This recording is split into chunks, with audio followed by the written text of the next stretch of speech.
Activists demanding the state drop charges in a high-profile arrest. And could legal marijuana impact police stop and search procedures? We're talking about all of that and more with our Friday Week in Review panel. Plus, we take a trip to Mr. Al Pete's neighborhood for some psychedelic fusion hip-hop. Join the conversation. Give us a call at 904-549-2937. Send an email to firstcoastconnect@wjct.org or message us on Facebook, Instagram, or X. It's all ahead this hour after the day's news.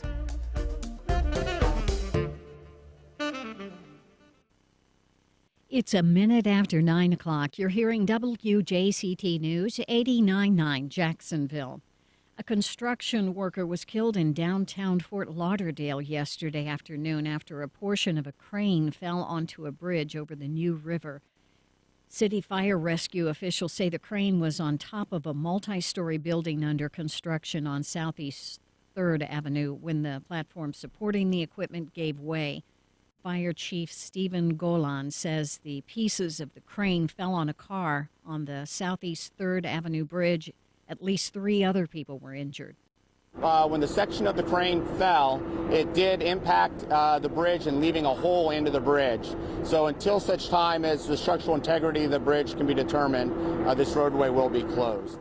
Traffic was shut down in both directions while the intracoastal waterway was closed to marine traffic. It's under investigation by local law enforcement. Jacksonville's Downtown Development Review Board recommends denying rezoning for a proposed storage facility at the corner of Hendricks and Prudential Drive on the South Bank.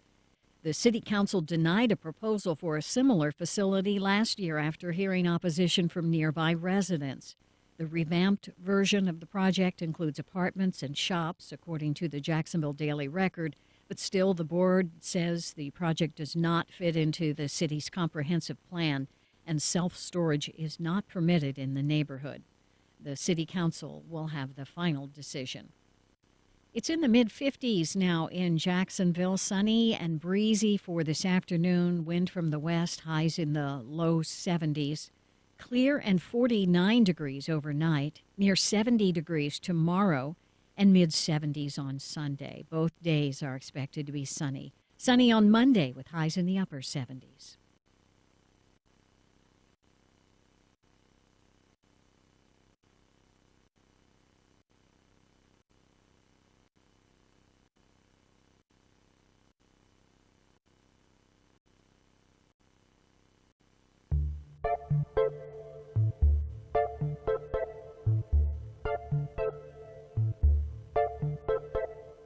Good morning. I'm Ann Schindler, and it's Friday, which means it's time for our First Coast Week in Review. Among the headlines we're discussing this week, Duval County looks at closing and consolidating community schools. City officials consider changing zoning laws to allow higher density development in existing neighborhoods. Activists demand JSO drop a high-profile case after the arrest of a police officer. The sheriff worries about the impact of recreational marijuana. To talk about all that and more, I'm joined by Rick Anderson, reporter with the Jacksonville Daily Record. Welcome, Rick. Thank you. I should say welcome back, Rick. Thank you very much. Former WJCT reporter. Nikisha Williams, author and columnist and Jacksonville Day contributor. Hi, Nikisha. Hi, good morning. Hello again. Florida Times Union Metro reporter David Bauerlein. Hey, David. Good morning. And Will Brown, race, inequality, and poverty reporter at Jacksonville Today. Welcome, Will. Good morning. I'm going to start with you. So the possibility of closing Duval County schools seems increasingly inevitable as they're facing $1 billion plus budget crunch. You were at a school board meeting this week on Tuesday. What was discussed there? So there were multiple things discussed. First, there was the consideration of consolidating 2 gifted and talented schools on north of downtown, R.V. Daniels Elementary and R.L. Brown Gifted and Talented Academy. And then there was a second discussion in reference to a consultant's report that looked at essentially worst case scenario in terms of if enrollment keeps declining, as it has shown that it has post the onset of the pandemic in March 2020, and if students continue to go to charter schools or private schools, how is the district going to use some of the buildings that they have? Because I think they have 197 schools and more than about 150 physical structures. And so they're looking to see how can we navigate in a situation where we have fewer students. And it was by the admission of multiple school board members, whether it's Chairman Darrell Willey or Vice Chair Charlotte Joyce or others. This was a what's the worst case scenario? Let's look at it from there are no people involved. Just what's the data, and then once they know what the worst is, they can figure out more and figure out, well, what is the real impact to people and how do we move accordingly? And those are obviously difficult conversations for the board. They have to have those in public because of the Sunshine Law, but they have to kind of air some of the difficult things that could happen. That's the analysis, that they're looking at from this consultant. But in terms of R.L. Brown, which is on the east side, and R.V. Daniel, which is in Grand Park, both academic magnet schools, both have really low enrollment right now. So about under 200 students apiece. And that's well below optimal levels. I believe they say, 800 is supposed to be about an optimal level for an elementary school. They wanted, this district really wants about 85% of capacity. For R.L. Brown, that's about 700. The school holds about 750 students, can hold up to 750 students. For R.V. Daniels, it's about 422. So they want 85% of capacity for what the building can hold, because that, the district has said, is the sweet spot for being able to really have the funding per student match up the building costs. At anything below that, it starts to be the building is more expensive than the ability to educate students inside the building. So it's not just these two schools. A dozen schools, according to this worst case scenario, David, could close or be consolidated. 5 years ago, there was this bold new plan. I think we all remember. Then Superintendent Dr. Diana Green introduced it. It was the master facility plan. It was going to be bolstered by this half-cent sales tax that voters approved in 2020. What happened? Yeah, I think even back then there was this recognition that there were going to need to be schools closed, consolidations. People saw that was happening, and they voted for it with their pocketbooks. Like 65% supported that plan. It was going to, do it in a sort of organized way. I think what's shocking now is that 3.5 years later, learning that trend has continued and that there could be even more closings, even more consolidation on the horizon. And the cost of inflation has just really made it far more expensive to build new construction. And there's so many factors involved. Obviously, as I understand it, the state has some requirements that they have a certain capacity, and that's tied to state funding, which is critical. So it's not just optional. They really have to do some of these things. And then to the point of Will saying, well, there's this sort of, here's a no constraints look. And then it becomes a question of, well, political power. What neighborhoods and communities have the most power to fight off a school closure? And that's going to be a part of it as well going forward. The shortfall, according to that analysis, is really significant. I mean, that the cost has increased from sort of that envisioned plan that Dr. Diana Green presented from $2.5 billion. Those costs have risen to almost $4 billion in that time. So just an extraordinary change. And Rick, that's the kind of thing that you see in the business world, no matter what. But we do know that schools, more than anything, we always say COVID changed everything, but I think the world of education, public education, and maybe especially in Florida, has really been profoundly impacted by that pandemic. There was a Brookings report that came out last month that said nationwide, 59% of small schools and 69% of medium and large schools have less enrollment now than they did before the pandemic. And it's not going to change anytime soon, it doesn't sound like, because, what you have is you had this wave of school choice legislation that was passed in several states around that time. And, now parents are pulling their kids out of public schools and taking them into private schools or homeschooling them. So, you have public schools that are just kind of losing enrollment all over the nation. And Nikisha, we know that those dollars follow students. So when students are leaving to go to charters or be homeschooled or go to private schools, which is now taxpayer funded for any student in the state that chooses to do so, those dollars leave the schools, but there's no, the administrative costs don't change to run that school. So you may lose several $1,000s with each child that goes away, but there's still hard fixed costs. There are hard fixed costs, and it's a problem of like many different causes. It's the pandemic, yes. It's the school choice legislation that passed to allow students of any age and income level to go to whatever school they so choose. But I think it's also an indictment on the state of public education in Florida, and we cannot be so blind to see that in an era where public schools are under attack for curriculum and what can be taught, that parents are making the choice to move their children where they feel like they can have the best education and the best opportunity, whether that is at home or a charter school or a private school that may have more flexibility in the kinds of subject matter that can be taught.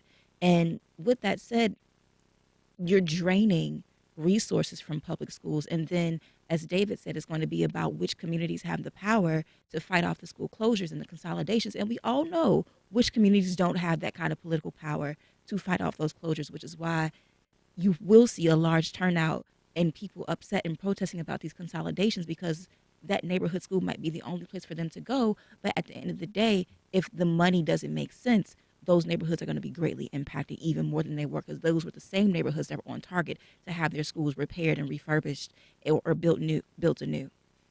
I think we saw a little bit of that, Will, even developing last week when there was discussion about closing Atlantic Beach Elementary, which produced a huge outcry, and even the city council member for that area saying this is not going to happen. I to Nikisha's point, like the Atlantic Beach mayor stood up in public comment at Tuesday's school board meeting to decry the idea that Atlantic Beach Elementary would close, and then a former mayor also did the same. But I also, and to be clear, that population, that demographic is a wealthier population at the beach, by and large, than some of the areas we're talking about in north of downtown. correct, 100%. But it's also important to remember that some of these communities north of downtown, it is not that they do not care about their children.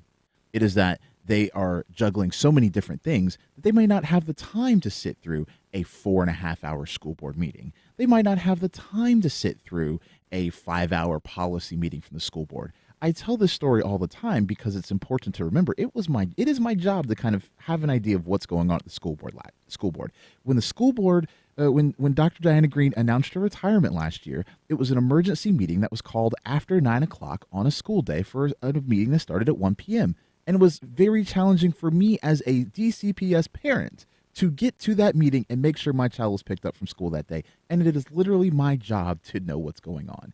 So for the people who it is not their job to know what is going on, for the people who don't easily have flexible schedules or multiple people who can watch their children, paying minute attention to the school board is more of a challenge. It is not that they do not care.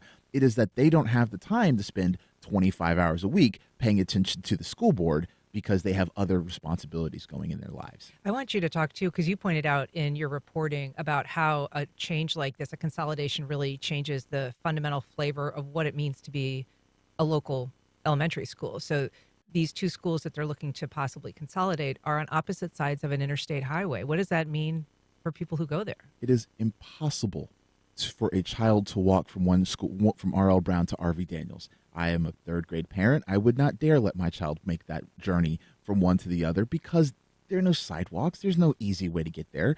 The 20th Street Expressway literally crosses, it connects the two, but there's no easy way to get there except by car.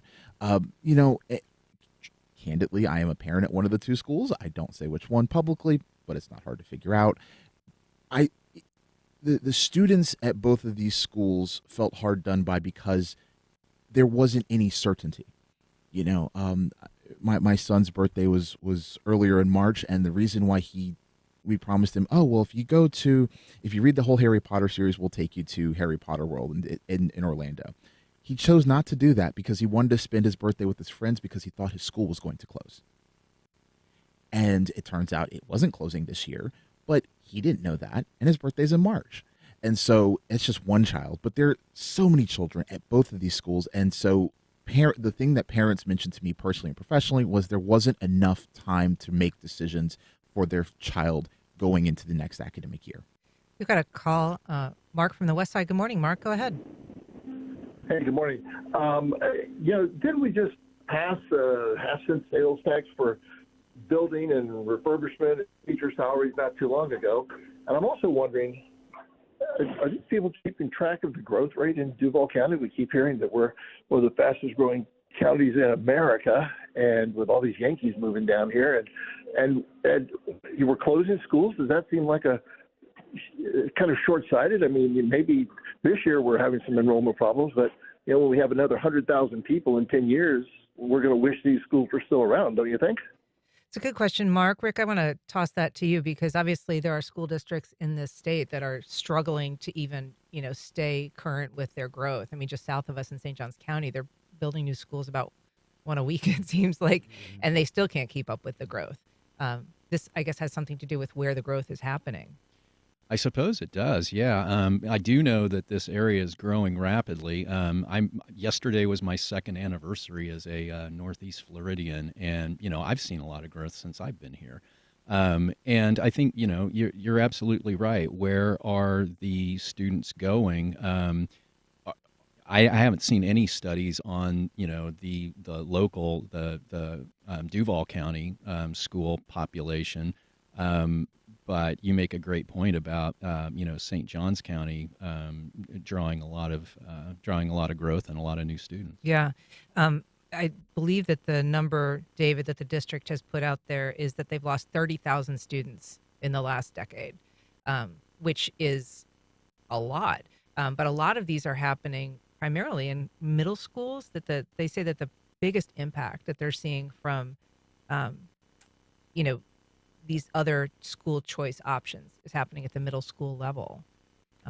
Yeah, I think that would explain it right there. I mean, you do have a growing population base in Duval County. It's not evenly spread in terms of that growth. A lot of the growth is happening in the south side and the area of Duval County down towards St. Johns County, where there's all this new development, big mega developments coming in, and on the north side.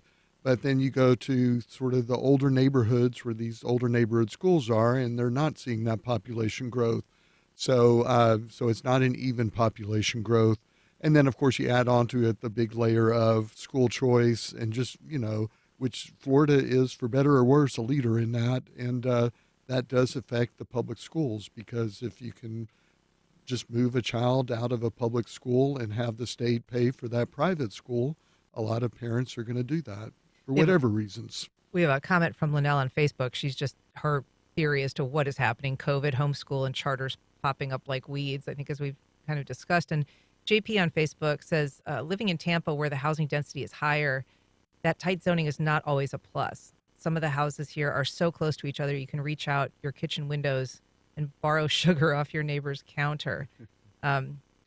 So there, and I think he's kind of getting to our topic about zoning changes, which we're going to switch gears to. So thanks for the segue, JP. So there is this issue of infill development. Rick, you've been covering it in the city council. This is in accordance with a lot of the priorities of our mayor, who's talked about, from a resiliency standpoint, we're going to have to be doing sort of infill development in some existing neighborhoods that are maybe a little bit more resilient than some newer neighborhoods along marshes and waterways and such.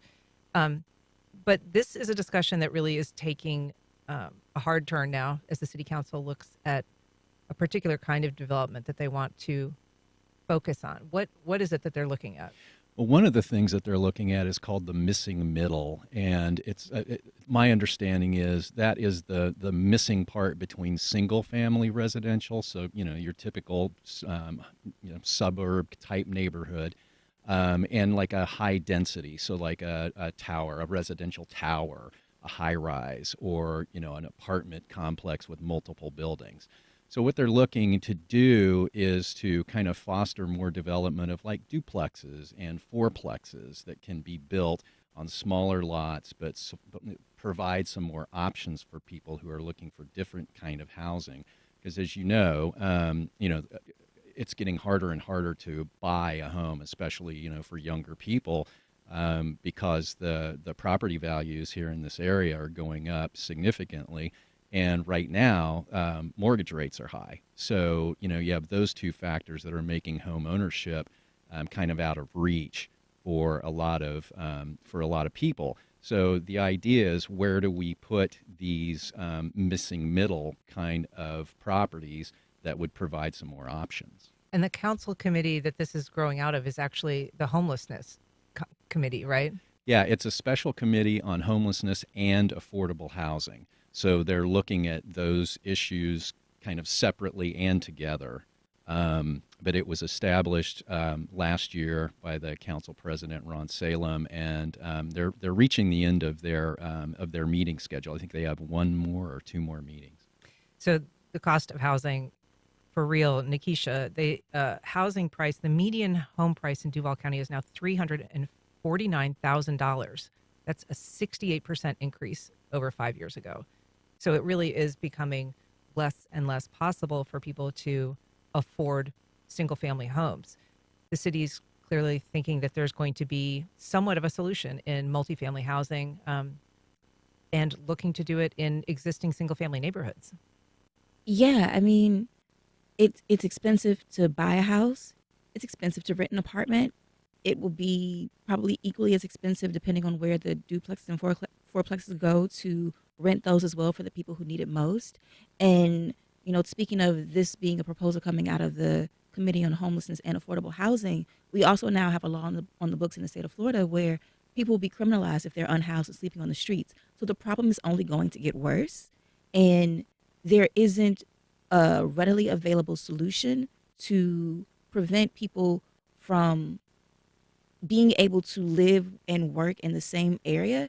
And this goes back to like the old days of Jacksonville, when in the 1990s you had whole neighborhoods raised where there was housing. There could have been more sustainability and more growth and places for people to live. And so now we're in a time crunch and a serious race against time for people to find housing, to be able to afford it, to have jobs. And it's not going to be done fast enough. Like, you can't build it as fast as the area is growing. It's an interesting point that she makes, Will, because you think of, wow, where were there hundreds of affordable homes in downtown Jacksonville just, 2 decades ago? And a community like La Villa is just completely erased. Gone. It's also important to have a regional approach. St. John's and Clay and Nassau should be considered in this conversation, because so much of St. John's growth is people who move to who live in St. John's but work in Jacksonville, which puts a lot of stress on the arteries to get to and from St. John's County to Jacksonville. Same thing with anybody who lives in Clay County can tell you that you better give account for how long traffic might be on Blanding Boulevard and Roosevelt Boulevard in the morning and afternoon, because you never know what's going to happen. But to your point, it's vitally important that we find solutions, but I think regionalism will help in some of those solutions so that there's not silos of affordable housing. David, this is part of a larger national conversation about single-family zonings and kind of how they have predominated much of the land in the United States. Some 70%, perhaps closer to 80%, is zoned for single-family housing. And that has, not only cuts down on the housing supply, it also inflates home prices. And it's been criticized as being just fundamentally exclusionary by design. Right, but some people really like that, and they want to move into a place where that is the area is zoned that way. You can go to city council meetings when there are rezonings, and you can always expect there's going to be a big turnout from residents saying, we're not opposed to affordable housing apartments, but not in our neighborhood. And that goes across all demographics of the city. You see it a lot because people feel like if there's a multifamily in their neighborhood, that's going to affect their housing values. The Springfield neighborhood, that whole neighborhood, at one point, they had these big houses that were cut up into fourplexes, and that created problems in some ways for that development of that neighborhood. And then they went in and got rid of it, zoning overlays, so they couldn't do that anymore. And it has resulted in some some development and some renaissance there in Springfield. So it's not an easy one to figure out, because in some ways single family zoning does produce higher property values for people, but it does also seal out a lot of this affordable housing that's needed. Um, I think, one thing to look at is, we were talking earlier about schools. Reason there's empty classrooms at schools is because there's empty homes and lots in those neighborhoods. There could be a lot that could be done, it would seem, to do two birds with one stone. It always gets talked about infill, going back to the older parts of the city, but that would really be a way to correct both of those if there was a real concerted effort to bring more housing into those areas that have lost population over time. And Rick, there's going to be increased requirements from local governments to allow this kind of development. I mean, the state legislature last year passed something called the Live Local Act, which focuses on infill development, but it basically removes a lot of the guardrails local governments can use if they don't want a certain kind of intensive development in a neighborhood. This state law basically says that's an administrative matter now. You don't get to decide, if it's there, and if there's kind of that capacity anywhere within a mile, that height anywhere within a mile. It's basically carte blanche for a developer who wants to put that in. Yeah, and I think that what is happening here, is in the special committee, is they're looking at places where this kind of missing middle can fit without being completely out of character. So I think 91% of the land that is zoned residential in Duval County is zoned single family. So what they're doing is they're trying to find areas that are along like arterial roads or connector roads, or places that have already a mixed use of land uses. So, you could have an apartment here, light industrial over here, something else, and they're trying to find those areas where they can do more of this development. So it's not like, you would wake up one day in your single family neighborhood and, oh, there's a fourplex on what used to be the empty lot next to me. But there might be down the road in a lot that's never been developed. You could have maybe a fourplex or a small apartment complex. Well, that 91% that Rick noted is completely correct. It's also considerably higher than the three other major metro areas in the state of Florida. And we collectively as a community have to ask ourselves, well, how did we let that happen? And why did we let that happen? And what is the impact of that being the case? Because I think in Orlando, it's in the 50s. Miami is a little bit Orlando is in the 70s, but Tampa and Miami are in the 50s in terms of residential zoned properties that are single family homes.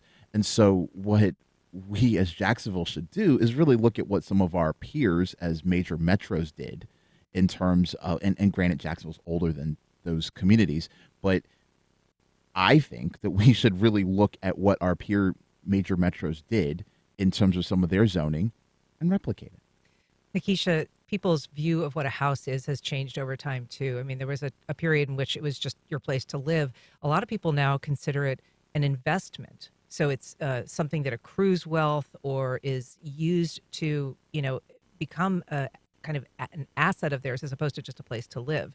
And being able to live there is sort of a fringe benefit of this asset that you've purchased. Owning property has always been part of the American dream. The house with the white picket fence and the 2.5 kids and the golden retriever. And so having a home has always been ingrained in this idea of what it means to make it in America, but then also what it means to be able to pass down to your children and begin to build generational wealth. When we talk about zoning laws and why Jacksonville's at 91%, we also have to realize that the zoning laws are an extension of redlining. We won't say it directly. We all know that it is. If you can't do it, draw the red line on the whole circle on the map, well, then let's just change the zoning around these neighborhoods so that only certain families and certain people of a certain class stature with enough money can afford to live here. And so now, post-pandemic, where people are working from home, they might be homeschooling, and so you're spending more time in this place where you make and you create your life. Of course, you're going to want to hold on to it, and you're going to be very picky about who comes into your safe space or in your neighborhood. But that NIMBYism, that not in my backyard behavior is also an extension of how America's class and racial dynamics function, where it's keeping the very people out who are powering our economy and not letting them grow in it. It's interesting that you point that out because in looking into this, there was a Supreme Court decision, 1926. I think we all kind of know the vibe that was happening around race at that time. But the Supreme Court at that time upheld single family zoning laws. It had been challenged. They determined that an apartment could be, quote, a mere parasite that ruins the character of a neighborhood, blighting it and lowering property values. And so at that time, single family zoning became part of not just the American dream, but kind of the, right. And it's fascinating that even today that people who aren't homeowners are somewhat looked down upon. And they might not say it directly, but it's indirectly spoken. Oh, you don't have a home? Oh, you're a renter? Oh, so it's not just in the laws, it's in our culture as well. Like if you don't own a home, you're somewhat looked down upon as though in some ways you're a lesser involved member of the community. I do not believe that to be the case. Yeah, but they say you're throwing money away exactly by renting instead of owning. We've got a call, Bradley from Jacksonville. Good morning, Bradley. Go ahead. Hey, good morning. I appreciate the discussion.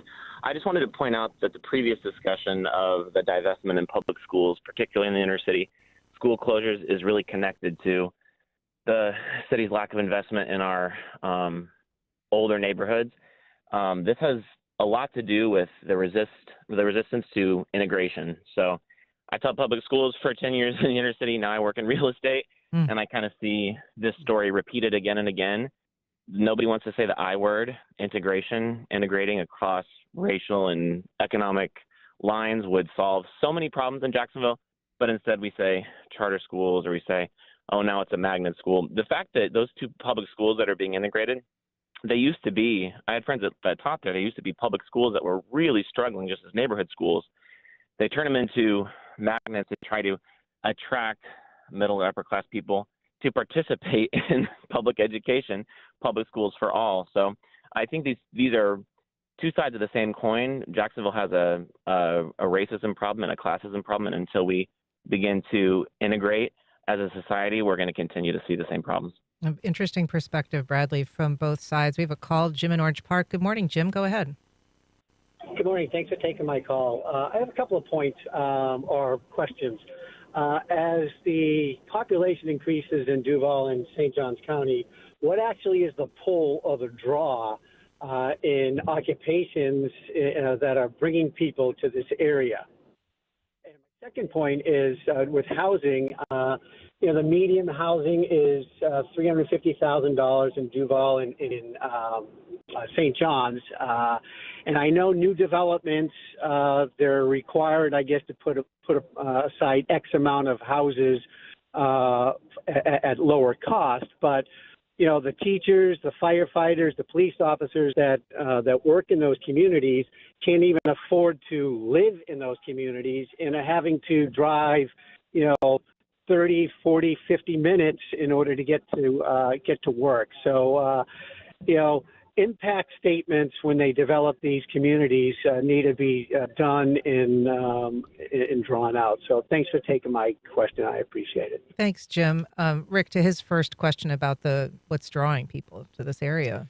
Yeah, so I believe that there are a lot of opportunities here in logistics, warehousing, shipping. It seems like we are seeing, David and I are seeing each other at a lot of ribbon cuttings for, new Amazon sites or Wayfair or, something like that. I know medical and health technology is also drawing a lot of people here. I moved here from Las Vegas, and I think that one of the biggest changes was, in Southern Nevada, the economy is just not very diversified at all. It's all about tourism. Here, it is a fairly well diversified economy. You have a military presence, you have the logistics that we talked about, you have transportation, you have the medical community.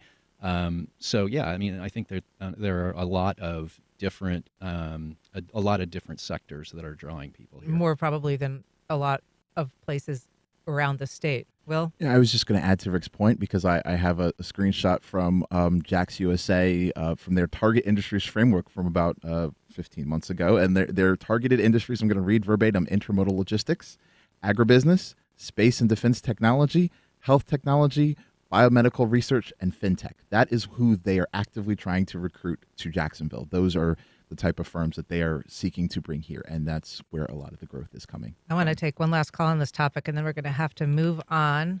Charlotte from Jacksonville, good morning. Go ahead. Hi, good morning. I'll try to keep this short. My concern is the gentleman was talking about that with, legislation that's, that is kind of in the works or whatever, that if there, like in our case with Jacksonville, there would be people that would decide where, mixed housing or multiple family housing would be concerning, where they would be located, where they would try to decide where there would be a less impact. And usually it's going to be places that have mixed type of housing, maybe industrial, all these different things. And I think that would impact minority communities, especially the Black communities in Jacksonville, due to systemic racism that had went on, because they couldn't fight, against having decisions made for their communities where there were industrial complexes and different things that were put in their neighborhood, which would not necessarily fly today. Right. And so, when you're looking at the big picture and deciding where, the less impact, I think those decisions are going to impact those communities that have already, have issues where there are different industries, Right. chemical plants, Shirley, thanks. I'm going to kind of wrap it up there, but I think that that's sort of to your point, Nikisha, about how zoning can be a form of redlining. I see a note on Facebook that Scott Shine vehemently disagrees with that. He says it makes First Coast Connect look like an amateur product, if not just outright ridiculous. Well said, Scott. Okay. At any rate, we're going to move on to this next topic. A local civil rights group is calling for all charges to be dropped against a man whose arrest last September sparked outrage. One of the officers involved who made that stop, Josue Garriga, was arrested last week on charges involving allegations of sexual activity with a minor. The Jacksonville Community Action Committee is now asking that Lakean Woods charges be dropped. I don't think there's any question that this officer's arrest, Nikisha, is going to mess up a lot of cases for the state attorney's office. Yeah. And that boy was beaten within an inch of his life. And we all saw the pictures. And it was already questionable about why he was stopped and why he was treated the way that he was, regardless of what he was under investigation for. And now the officer that has been defended repeatedly by the Jacksonville Sheriff's Office, by the sheriff, is now facing his own criminal charges.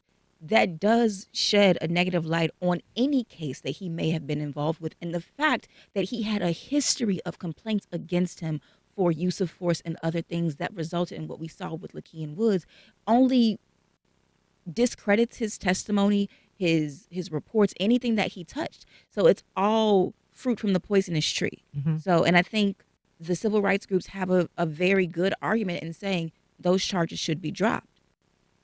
David Bauerlein, I mean, this is a case that if it goes to trial, you'll see the sheriff, called to testify and asked, would you have dismissed this officer if he hadn't resigned?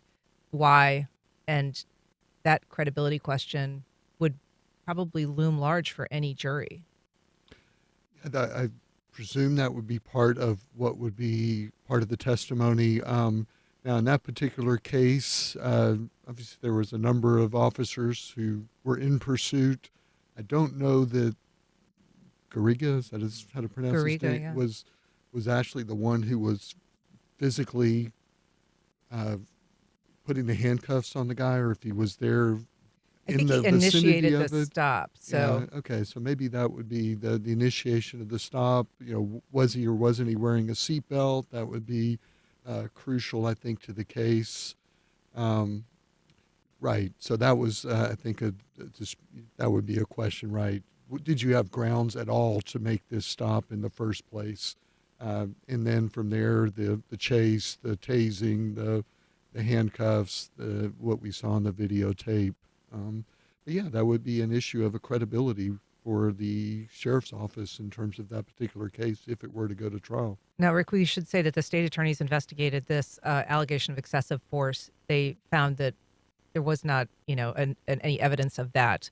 The sheriff said that the officers acted appropriately, and the Department of Justice actually determined that Wood's arrest did not violate his civil rights. But obviously, this case speaks to, it brings to mind for a lot of people concerns about police conduct, how law enforcement relates to the community of people being policed. So the specifics of this case exist, and so does a larger conversation. Yeah, and I think that it also brings into mind the idea of the recording of police, by people with smartphones, and the extra level of accountability that brings into the picture. And, as I was researching this issue, this is something that flew under my radar. But during the legislative session this year, the legislature passed a bill that would require what they call a harassment-free zone of 25 feet around a police officer or a firefighter or an emergency technician who's trying to do their work. And the proponents of that say, well, that's about giving them space to do their jobs. And the opponents of that say, well, no, it's really about trying to keep people from recording these individuals when they're, doing something they shouldn't be. I mean, if that 25-foot law had been in the place in Minneapolis, we would not know about George Floyd. I digress. But I think the biggest thing is about trust. JSO sometimes has a trust issue. Not sometimes, all the time. I'm being nice. They sometimes have a trust issue, and because this also leads to another question I have. If this officer was under investigation in Clay County, when did JSO know he was under investigation, and why was he allowed to be a uniformed officer while under investigation? Bring him in if I'm not saying suspend him, but maybe bring him in for desk duty until the investigation is cleared. That's not accusing him of anything. That's also protecting the public and ensuring trust going forward. Yeah, I mean, to be fair, I think the sheriff would say you can't interfere with another agency's investigation by tipping off an officer, or bringing him into desk duty without some sort of explanation. But I think there's a lot of people in the community that have that same concern. We have a message, Tom, from Facebook. He says, the career of this disgraced officer with the JSO is a signal that JSO faces bigger problems than what color their new cars should be. It's problematic that an officer with a controversial shooting in his record was selected to serve on a special unit. He, for a while, served on the gang unit. It shows questionable leadership when the sheriff excuses this officer and others in another controversial and shocking use of force incident. He goes on to say that this crossed the lines of acceptable behavior, and we need better recruiting and screening for the people that we allow to police our city. This officer, David, his name has been added to the Brady list, this basically list of officers that have some sort of compromised credibility issues. So he, in other cases, depending on how involved he was, as you say, could really impact other criminal cases pending. Yeah, and I think you've done a lot of reporting on that in the past, Dan. It's kind of was out there that there was these red flags about this officer. And I think in addition to everything we've been talking about as well, there's this issue of the gang unit itself and how to use that type of unit in policing. I think, in Memphis, they disbanded the gang unit because there was this horrific case where they basically brutally beat somebody to death. There's been I think Baton Rouge has moved to do the same thing. And so it's a question of, is this the best way to actually do the policing? I was looking, the sheriff's statement about the gang unit was that, officer's statement was, The unit has a responsibility of addressing crimes perpetrated by those having ties to a myriad of documented gangs and other organized groups in our city. So that's one question. Do we want a sheriff's office that investigates those connections? If the answer is no, then obviously you disband the gang unit. If the answer is yes, is that the best way to do it? The criticism of the gang units in other cities has been that they tend to have more use of force, go outside the bounds of what's acceptable, maybe just because of the actual unit, the dynamic of what they're investigating. So this kind of like dovetails into our topic next of, marijuana, the fact that it's going to be on the ballot in November. The sheriff has come out and said he's concerned about it. He doesn't think that marijuana should be legal, recreational marijuana. But I do think it's going to fundamentally affect policing. Very often during a stop, the odor of marijuana is what triggers the next step, which is a vehicle search. And it's, if you watch these body cam videos, that's almost, always precipitates a search. And if they don't have the smell of marijuana as an illegal trigger, it's going to change how they're able to pursue those stops. So I think it'll be interesting to see how that plays out if, in fact, Nikisha, the ballot amendment's approved. The smell of marijuana is often the first step toward a vehicle search. However, there are also many other pretextual stops that they continue to do, and such as not wearing a seatbelt, a busted tail light, and other things in that way. I think the issue around marijuana is that the criminalization of marijuana has disproportionately affected low-income Black and brown communities that has contributed to the mass incarceration that we see in the United States. In Jacksonville, where we're talking about building a new jail so that it can hold more people. So I think we have to look at the difference between people who commit crimes that smoke weed and people who just like to get high, because those are two different sets of people. And not to say one is better than the other, but if JSO is investigating people who they believe are involved in gang activity or selling narcotics and doing other nefarious behaviors, then they should build an investigation to have searches that just aren't pretextual searches that can easily be thrown out in court. They should have long investigative history to do that. And just going after someone because of the smell of marijuana is no longer good enough, and it doesn't need to continue to increase the population of the number of people who are incarcerated. Well, we're going to have to leave it there. It is now time for our lightning round. I'm going to start with you. Rick, what's going on? What are you keeping your eye on? Well, so next week there will be decision making on a project on the South Bank. It has now been named. It's called the Lofts at South Bank.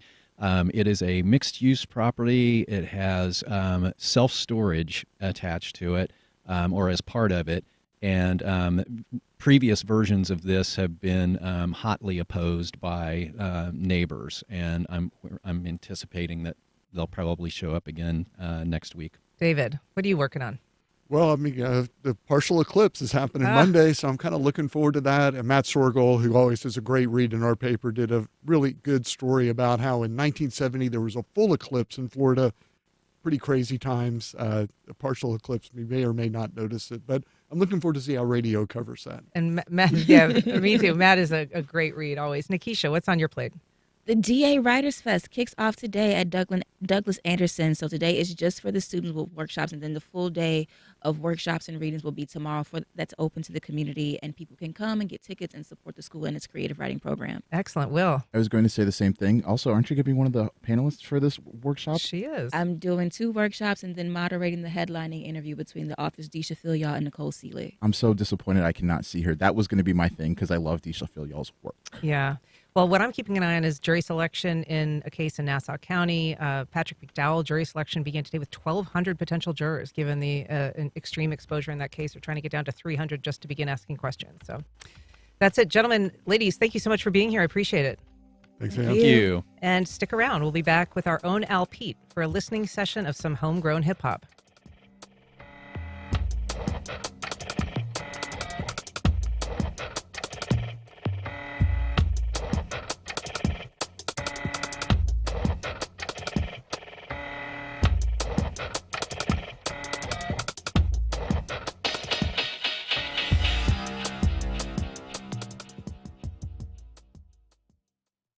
At ViStar Credit Union, we believe in helping members reach their financial goals and building stronger communities. It's why we offer our members better rates and give back to the places we call home. ViStar Credit Union. Visit vistarcu.org/join. North Florida TPO, proud sponsor of WJCT's First Coast Connect, bringing to the community innovation in transportation planning, commuter services, clean fuels, and intelligent transportation systems. More at northfloridatpo.com. Congaree Pen, dedicated to agriculture and culinary endeavors, offering field-to-fork dining and outdoor experiences on over 300 acres. Sip, dine, explore. Information at congareeandpen.com.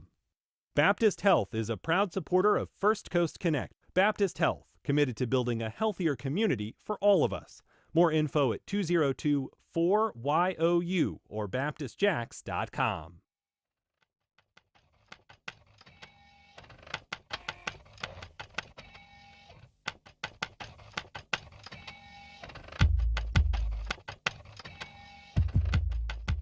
And we're back.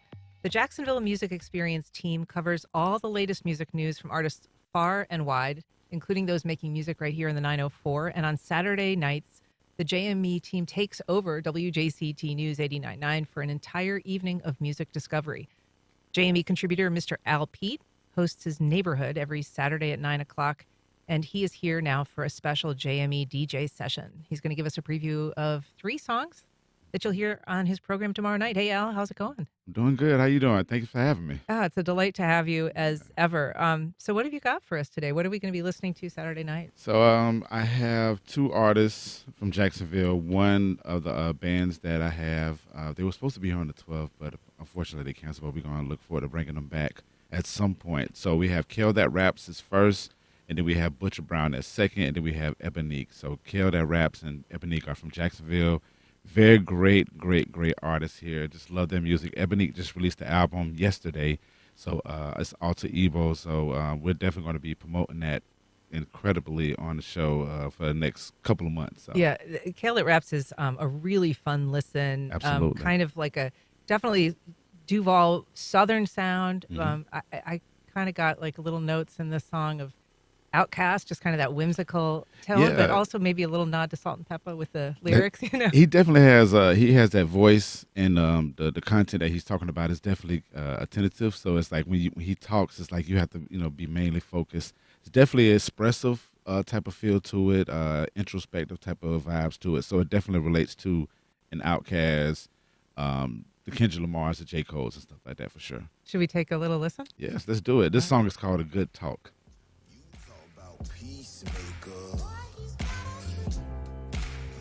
your world's on fire. You say you dream maker,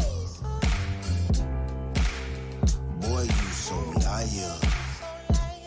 We been loving a lot, you don't want me to stop. Now it look like you just left and forgot. We was talking a lot, but still wonder if this was something or not. Is it something or not?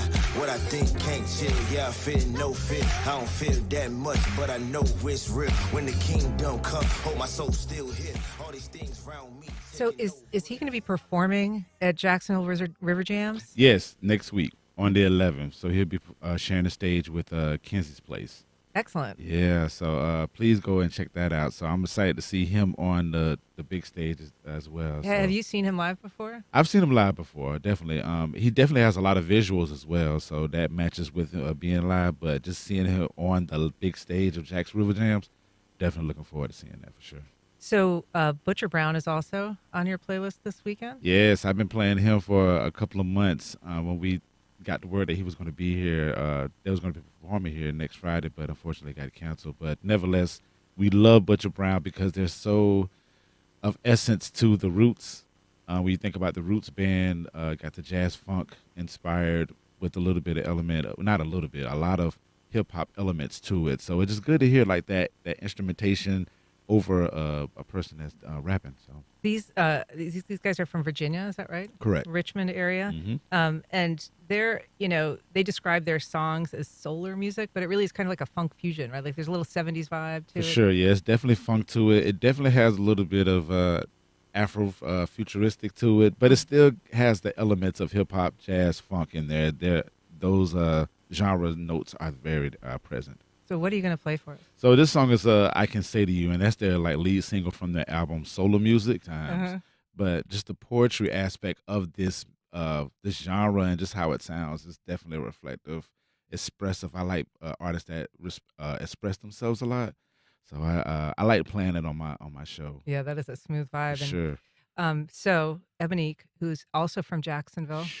Wow. I mean, what a smooth sound. I'm so happy for Ebonique. I'm so happy for her. Wow. Shouts out to Ebonique. Yes, her. I love in this song that, I mean, she really is like a love letter to Jacksonville. You know, she's Absolutely calling out the east side and Moncrief, and yes. she's said she'll cross the bridge for this dude with the white teeth. I mean, it's a great, she calls out a lot of places that make it really feel like it's from home. Oh, absolutely. Especially anybody that's from Jacksonville. When you listen to this song, it just puts you in this reminiscent stage of like, oh, I remember being in this area, that area, and just understanding that these type of guys represent Jacksonville in a very respective way. So it's just a good ode to Jacksonville and it's that love story type action. Yeah, very sophisticated sound. So what are we going to hear? We're gonna listen to Villains. That's a song called Villains with Kenzie's Place on it. She's on there as well. Locks long, nice smile, pretty teeth with 6 at the bottom. Chevy and Impala candy painted with the rim sitting high. Used to play AAU and pop 1 or 2. You know how it go. What your pose and oh man. Shouts out to Ebonique, man. Please go listen to her album Alter Ego. All right, so that's going to be queued up Saturday night, part of Mr. Al Pete's Neighborhood. That airs indeed. on WJCT every Saturday at 9 o'clock.